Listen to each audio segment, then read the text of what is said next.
자, 게벨스 프로파간다. 역사적으로 선정 성동에 능했던 게벨스를 중심으로 해서 당시의 역사적인 나치 당의 어떤 흐름을 보도록 해 봅니다. 패배한 독일 등에서 나치등이 일어났다. 1919년 8월 20일 티링겐주 바이마르 헌법 제정, 국민의회에서 의회에서 신헌법 이른바 바이마르 헌법이 발표되어서 사회민주적 프리드리히 에베르트가 대통령에 선출되었다. 이것이 이른바 독일 바이마르 공화국의 시작이다. 그러나 정부는 독일 혁명을 더욱 추진하려는 공산주의자와 반혁명의 국가주의자 좌우 두 집단으로부터 공격에 맞닥뜨린다. 군부와 또 국가주의자는 등 뒤에서 벌어진 비수의 일격이라는 음모 사건에 따라서 퇴역군인을 중심으로 한 프레이코르프스 반혁명 자유의용군을 조직하고 혁명파를 제압하려고 했다. 아돌프 히틀러는 전쟁이 끝난 뒤에도 군에 머물면서 독일 노동자 당에 입당했다.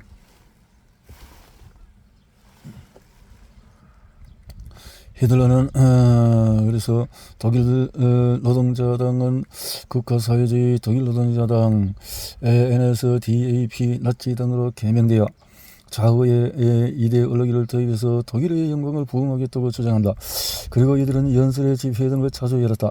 또 이들은 집회나 시위 행진 데모에서 반대파를 강제적으로 배제하는 돌격들을 편성해 가두에서 폭력, 테러를 되풀이해서 주목을 받았다. 테러는 폭력을 배경으로 상대에게 이렇게 위협을 준다는 거죠. 보통 성경에서 천재가 태어난다는 따위의 허튼 소리를 아무리 격렬히 반대해도 지나치지 않는다. 히틀러는 대중 안에서 많은 동부자가 나오는 보통 선거를 다음과 같은 이유에서 멸시했다. 대중의 대표자를 뽑으려 해도 그들은 식견이 없기 때문에 그 사람에게 뽑힌 정체가 정신과 지성면에서 뛰어난 사람이라고 생각할 수가 없다. 본디 천재는 세계에서 개인으로 등장한다. 따라서 만일 대중에 의해서 뽑힌 정치가가 5,000명이 있다 해도 모두 뛰어난 능력을 발휘하지는 않는다. 과잉인물을 이주시키기 위한 새로운 영토를 찾는 것은 미래를 생각할 때 무한한 이익이다. 문화적으로 뒤떨어져서나 잔인한 민족은 가장 큰 생활권을 갖기 위해서 무한히 증가하나 문화적으로 뛰어나지만은 망설이는 독일인과 같은 인종은 영토적인 제한을 깨닫지 못한다. 이에 따라서 인구 증가를 제한한다는 것이 히틀러가 생각한 국토관이었다. 히틀러가 비엔에서 뮌헨으로 옮겨 온 1913년 무렵에 독일은 해마다 약 90만 명의 인구가 늘어났으며 히틀러는 미래를 위해서 새로운 영토가 필요하다고 생각을 했다. 우리에게 회의는 목적이 아니다. 목적에 이르는 하나의 수단에 지나지 않는다. 회의는 오직 수단. 1930년 9월 16일 9월 14일에 나치당은 국회 선거에서 사회민주당에서 제2등으로 진출했다. 그럼에도 히틀러는 우리는 하는 수 없이 강요에 의해서 의회적인 정당이 되었을 뿐이라며 의회 제민주주의를 거부하는 연설을 했다. 보통 이와 같은 주장을 하며 선거 전에 불리할 것이라고 생각했지만 나치당은 지도를 받는 사람들에게 무조건 복종과 충성을 요구하는 독자적인 지도자 원리를 결속하며 기존의 정치에 불만을 품은 대중들을 끌어들였다. 자, 어디까지나 수상의 지위를 요구했으며 그 아래 돌격대를 무장봉기 세력의 주장이 높아져만 갔다. 8일에 공산당원과 그 가족을 돌격대원은 5명에게 사형 판결이 나자 돌격대는 정부의 더욱더 강력한 히틀러가 연설에서 이 발언은 만일 나치당이 테러를 일으켜도 국민의 지지를 잃은 정부는 지키지 않는다는 겁니다. 나라의 정치적인 의사와 국민 의사의 동질화가 완성되었다. 3월 5일 국회 선거에서 나치당은 288의석을 획득하고 공산당을 비합법화한다. 280의석을 획득하고 히틀러는 공산당의 81의석까지도 빼앗아 단독 과반수를 차지했다. 그 직후 히틀러가 연설에서 처음 한 말은 동질화였다. 전 독일 자치하는 국가와 목표가 되었으며 국민의 정신적인 자유를 차츰 빼앗아가게 된다. 히틀러는 연설 다음 날 정신적인 국민 동원을 위해서 국민 계몽 선전 기관을 창설했다. 게일레스를 장관으로 임명하고 보도, 문화, 조형, 예술, 영화, 연극, 라디오 내용을 거의 예외 없이 철저히 통제하기 시작했다. 만약에 모든 독일 국민이 하나가 되어 우리 내부의 진행 정신을 움직이게 된다면 독일은 절대로 무너지지도 사라지도 않을 것이다. 국민정신 나치화 33년 4월 8일 히틀러가 돌격대와 친위대 대원들에게 연설한 내용이다. 이날 나치당 정권이 성립시킨 공무원법 효력이 발생해 유대인 정부 관련자 5,000명이 해고되었다. 이미 정권 위임법에도 반성되어 본격적인 독재 저지를 시작하는 히틀러는 소련과 영국, 프랑스와의 대결을 위해서 국민정신 나치화를 진행해 나간다. 와, 5,000명이나 해고를 시켰어요? 아유. 역사에서 그랬군요. 제1차 세계대전의 패배는 등뒤에서 벌어진 비수의 일격이었다.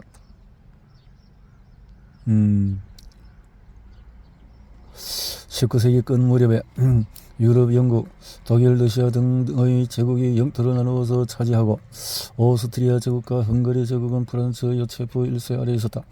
오스트리아는 안으로 이민족 통치의 불안을 안고 밖으로 발칸 반도의 분계르만주의에 의한 민족 대립이 격화되어 갔다. 이 무렵에 1889년 4월 20일 오스트리아의 브레슬라우에서 세마을리의 아들로 아돌프 히틀러가 태어났다. 그는 빈에서 예술가가 되려고 열심히 노력했으나 실패하고 1913년에 징병검사를 기피해서 독일제 국무 연방 바이에른 원국의 수도 민헨으로 떠난다.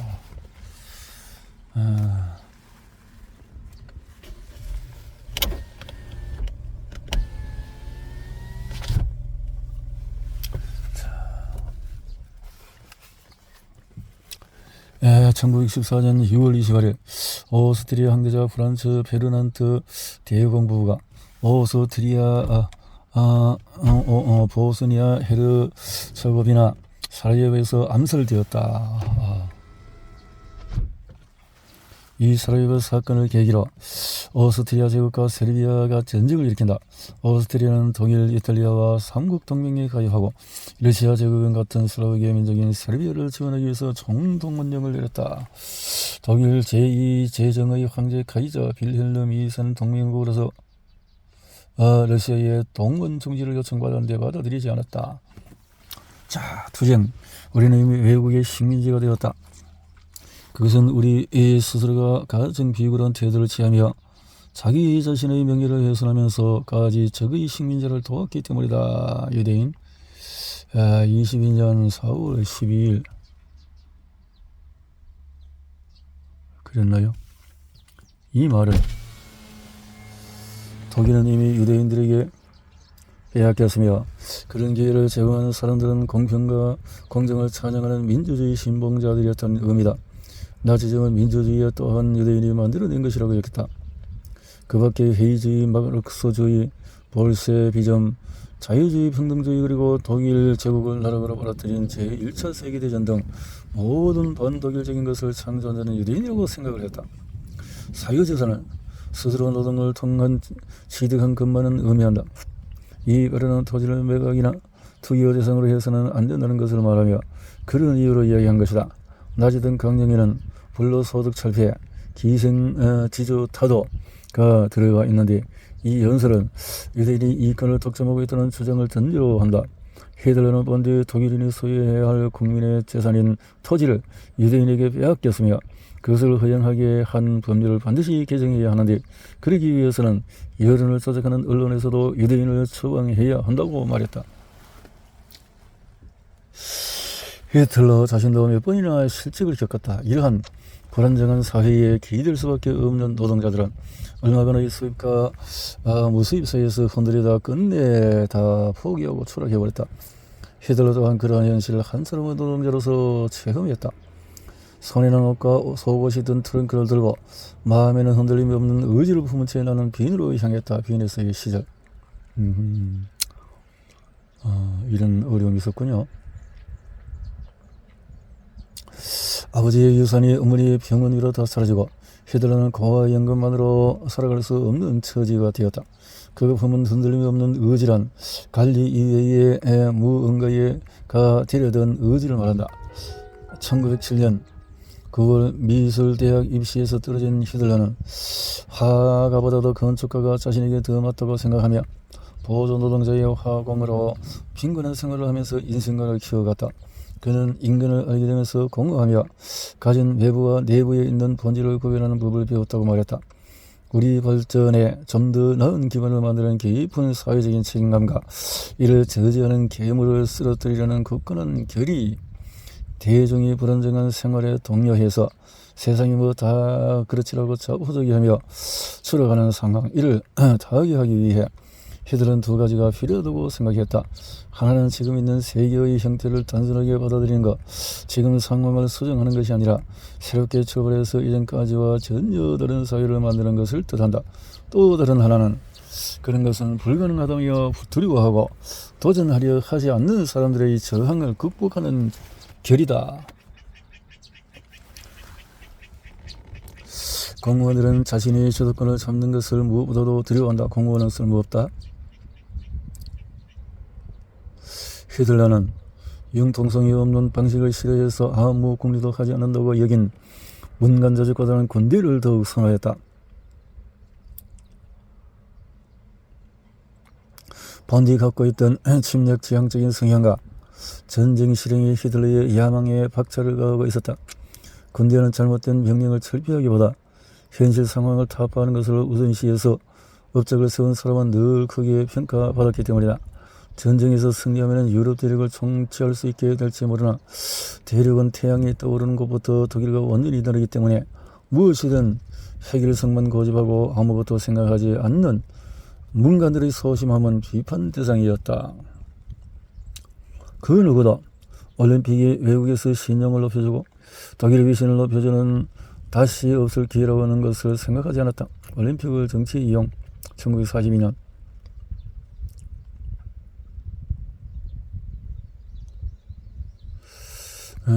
히틀러는 베를린 올림픽 1930년을 위한 경기장 건설비로 110에서 140만 마르크를 생각했으나 최종 금액은 4,300마르크가 들었다. 위신을 높인다고? 그렇지만 독일은 올림픽으로 5억 마르크 이상 외화를 벌어들였기 때문에 성공적인 개최였다고 말한다. 전쟁에 대해서도 히틀러는 이와 같은 방식으로 생각했다. 그는 유사시 이기지 못하는 근대에는 1편에도 쓸 수 없다고 말했다. 반면에 돈을 얼마나 쓰든지 이기기만 하면 상관없다는 것이다. 이렇게 하여 정권을 잡은 히틀러는 국가와 지자체의 예산 관료들을 곧바로 한결같이 해고해버렸다. 그러다가 전쟁으로 말미암아 노동력이 부족해지자 히틀러는 노동 현장에서 다시 여성을 동원했으며 국방 의무도 지게 했다. 그러면서 여자들을 정식 병사로 인정하지는 않았다. 독일 민족이 대륙을 지배해야 한다고 생각하던 히틀러에게 자동차 보급은 반드시 필요한 일이었다. 빈부 상관없이 독일인이 자동차로 대륙을 달려 독일의 경제 문화권을 넓히려 했다. 이 구상에 따라서 저명한 설계자 페르디난트 포르세가 진보적인 기술 체계를 갖고 소형차 폭스바겐을 개발했다. 건축 문제 해결 없이 경제 재건이 없다. 경제연설에서 1933년 5월 미국 대통령 루스벨트는 세계 44개국에 발본적인 이익이 되는 건축을 제안했다. 이 제안에 히틀러는 평화연설을 실시했는데 그 내용은 문제 해결을 위해서 전쟁을 이용한 것에 대한 비판이었다. 베르사유 조약에 따라서 군비를 축소하는 동의를 본받아 다른 나라도 건축해야 한다는 내용이었다. 히틀러는 거기에 자국의 경제 사정을 엮어서 더욱 설득력을 실었다. 국제사회에는 크게 안도했지만 이것은 단지 히틀러가 시간을 벌기 위한 발언이었다는 것은 그 뒤의 역사가 증명한다. 지금 세계 속에서 독일의 힘을 진전시키기 위해서 필요한 것은 질서이다. 1933년 7월 히틀러가 돌격대의 간부들 견제를 위해서 한 연설이다. 여기서 히틀러가 말하는 질서란 그의 독재 권력에 모두가 따르는 상태를 말한다. 300만 명이나 되는 인원을 거느리던 돌격대였지만 그 안에는 사회적인 사상을 갖고 있는 자들도 또한 많았다. 히틀러는 보수파와의 협력을 중시했지만 참모장 레미어의 돌격 대원들은 자본가나 지주와 타협하지 않고 사회주의적인 정책을 내세우는 제2혁명을 주장했다. 히틀러와 알력이 더욱 심화되었다. 그들에게 나는 믿는다라는 신념의 고백만으로는 충분하지 않다. 그러면 나치 당군을 독일 엘리트라고 칭한 것이다. 이 장면에서 영화에서는 열한한 박수갈채와 만세 소리를 비추어서 사람들의 열광적인 반응을 과시한다. 이 영화를 본 당원들은 감격하고 고무될 것이며 국민들은 나치에 대해서 저항할 의욕을 잃어버릴 것이다. 나는 불가능이란 말을 증오한다. 그것은 언제나 비겁한 자들의 면죄부다. 감히 위대한 결단을 단행하지 않는 인간들의 면죄부가 되는 것이다. 불가능한 비겁함이다. 1938년 국민정서로 계획된 폭스바겐 제조공장 기공실에서 히틀러가 한 발언이다. 히틀러는 오는 일에 자동차 생산비와 유지비를 민중의 수입과 맞춰야 한다고 제창했으나 주위로부터 불가능이라는 반대운동이 일어났다. 그러나 히틀러는 몇 가지 정책을 세운 뒤에 이러한 반대에 맞서서 실행에 옮긴다. 그런 것들마다 반대파에게 비겁자라는 낙인을 찍으며 자신을 따르지 않는 자들의 입을 막고 우직하게 자신에게 오리가 없음을 강하게 밀고 나갔다. 체코슬로바키아가 이 요구를 받아들이거나 우리가 우리 손으로 이 자유를 찾으려거나 둘 중에 하나이다. 체코 침입을 1938년에 9월 히틀러는 윈넨회의에서 앞서 실시된 당대회에서 베르사유 조약에 의해서 오스트리아가 체코슬로바키아로 넘겨주었던 수데티 지방의 반환을 요구했다. 히틀러가 연설에서 말하는 자유는 그 지방에서 독일계 주민들이 압박을 받으니 해방시킨다는 논리, 이 영토를 독일과 전쟁을 할지 이렇게 해서 합리성을 얻고 했다는 거고. 자, 국민들의 마음을 전쟁 준비로 쏟게 해야 한다는 내용으로 연설을 했고, 이 말을 하기 전에 히틀러는 이제까지 자신이 평화를 말해온 까닭은 필요에 의해서 그렇게 했던 것이다. 평화. 그 덕분에 저희 여러 아들을 속이고 영토와 전쟁이 필요한 장비들을 쟁취할 수 있었다고 말했다. 그 과정에서 그가 크게 우려한 것은 독일 군문이 단순히 평화에 안주해버리는 것이다. 평화를 위한 공격. 히틀러의 어법은 1939년 9월 히틀러는 이 연설에서 폴란드 정규군이 지난밤 독일을 공격했으며 독일은 가차없이 반격을 가했다면서 상대가 먼저 공격해와서 폴란드를 침공을 단행할 수밖에 없었다고 말한다. 이처럼 먼저 공격해왔다라는 주장은 히틀러의 주특기였다. 또한 모순되는 단어와 단어를 조합해 상대의 인성을 조직하는 이중어법 히틀러의 발언을 자주 쓰였는데 평화를 위한 공격은 그 전형이라고 할 수가 있다. 안심하라. 그것은 시작된다. 유머 1940년 9월 독일은 이해에 북미와 서구 각국을 침공했고 6월 14일 파리에 무혈 입성했다. 독일은 영국의 군사력을 과시하면서 평화를 제안하지만 처칠 수상이 이를 즉각 거부했다. 독일군은 영국 상륙작전 전등기인 항공결전에서 힘들게 전투하게 된다. 영국이 영국 공격은 왜 시작되지 않는지 물으며 비웃자 히틀러는 유머를 섞어서 교묘한 연설로 대받아 쳤다. 안심하라. 그것은 시작된다는 히틀러의 연설로 국민 사기는 높아졌고 이 말은 유행어가 되기도 했다. 결단의 정신이란 무턱대고 행동하는 것이 아니다. 내 안의 확신이 행동하라고 명할 때 결코 망설이지 않는 것이다. 결단 41년. 여기서 말하는 결단이란 소련과의 전쟁을 개시할 때 내린 결정을 가리킨다. 독일은 소련과의 싸움을 시작함으로써 영국 등등등등 영국 본토 항공결전의 실패가 영향을 끼쳤고 히틀러는 그 실패를 무마하기 위해 도박과 같은 결단을 내린 것이다. 사람이 호랑이 잡기, 호랑이가 사람 잡기, 지구는 돌고 있다. 강한 자가 자신의 의사를 행사한다. 그것이 자유법시다. 약육강식 1941년 9월 히틀러는 러시아인을 미개민족이라고 여겼으나 공산주의 사상은 나치즘과 닮은 어떤 힘을 숨기고 있다고 생각해 그 사상에 대해서는 모독하지 않았다. 침략 전쟁에서 승리를 확신할 때조차 소련이 이기고 독일이 지는 경우까지 염두에 두고 있었다. 그렇게 되면 미래는 모두 승리한 동쪽 나라의 것이 될 것이라고도 말했다. 성공해야 모든 것이 정당화된다는 사상을 더욱더 철저히 했다. 인성적인 무대장치는 꼭 필요하다. 노력해서 만들어야 한다. 무대장치 41년 10월 히틀러는 오페라 가수의 발성과 몸짓으로 개인적으로 교습받아서 익히는 등 이성적인 연설을 만들어내기 위해서 고심했다. 그러면서 프로파간다 교재로 사진이나 기록 영화를 사용하고 자신의 목소리를 더욱 널리 퍼지게 하기 위해서 라디오나 확성기와 같은 최신 장치도 선거 활용에 재빠르게 활용했다. 그는 또한 민족 결성을 강하게 하는 장을 만드는데 여전히 여념이 없었다.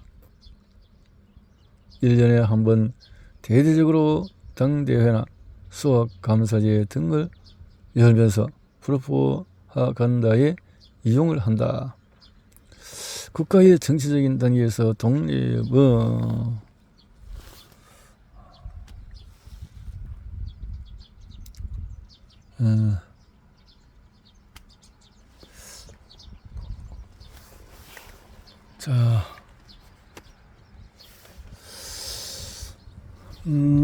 장관 슈트레 제만이 미국의 후원으로 배상금 감액을 성공시키고 국제연맹 가입도 이뤄서 독일 경제 정치에는 안정을 찾아가고 있었다. 사회 혼란에 편성해서 당세를 넓혀 가던 나치당에게는 역풍이 아닐 수 없었다.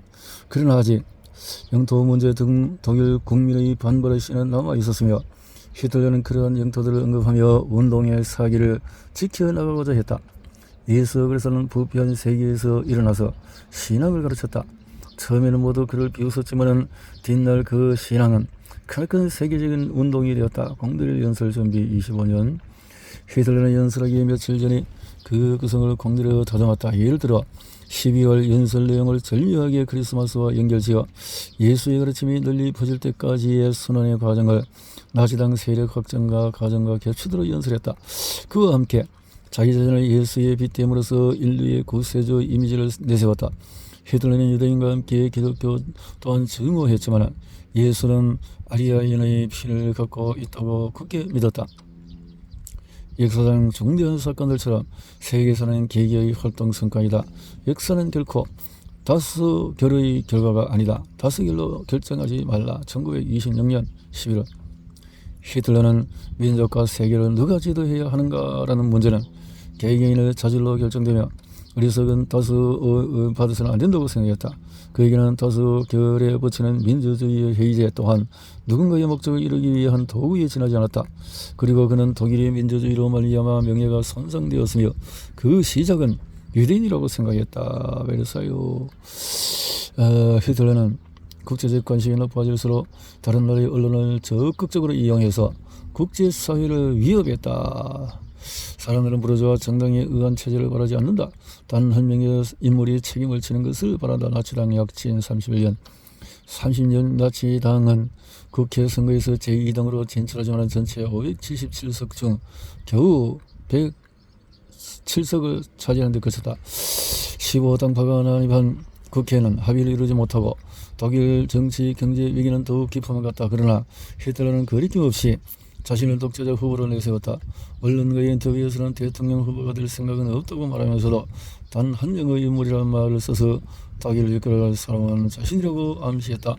우리는 우리 눈으로 직접 독일인의 생활이 몰락에 가는 것을 목격했다. 우리 국민은 인플레이션을 견디고 있으며 인플레이션은 많은 국민으로부터 모아놓은 재산을 빼앗아갔다. 혼란의 총괄 33년 같은 해 1월 30일 히틀러는 수상에 취임했다. 그는 권력을 손안에 넣고 이전 위정자들을 가차없이 단죄했다. 특히 가장 무서운 범죄의 모든 책임이 있다고 여긴 1928년 11월 인물은 독일에서 혁명과 제1차 세계대전의 종결 이끈 지도자들의 단지 힘을 쌓았다. 히틀러는 이러한 형태로 전후 혼란의 역사를 총괄해 보여주며 독일이 차츰 다른 국가가 되어가는 것을 국민들에게 간접적으로 인정하도록 요구했다.